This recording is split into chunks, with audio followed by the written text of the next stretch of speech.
Решения временно исполняющего обязанности главы республики жесткие, но объективные. Так оценил первые кадровые решения и заявления Сергея Гапликова депутат Госдумы от Коми Владимир Поневежский.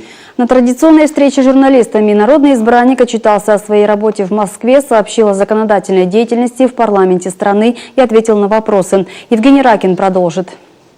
Срыв программы переселения из аварийного жилья, как ситуация в целом по республике, или открытие недостроенного ФАПа, как случай частный. Все это довольно ярко и без лишних комментариев характеризует работу чиновников Коми, как на уровне региона, так и на местах. Без жестких и кардинальных мер тут не обойтись, поэтому с первыми кадровыми решениями нового губернатора Владимир Поневежский солидарен.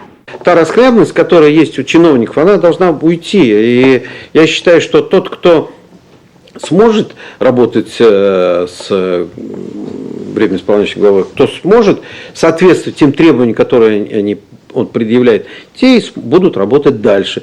Правильно он говорит о том, что не можете, уходите. Зачем людям морочить голову?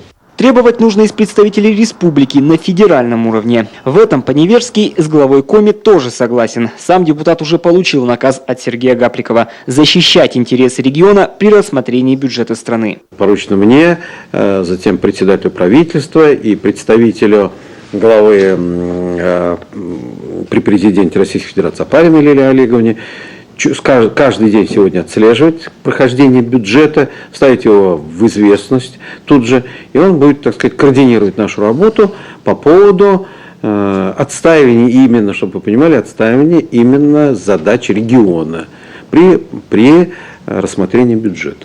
Отчитываясь о работе в Госдуме, Владимир Поневежский рассказал о ряде антикоррупционных законопроектов. Один из них, к примеру, позволит лишать депутатских полномочий лиц, которые скрыли сведения о своих доходах.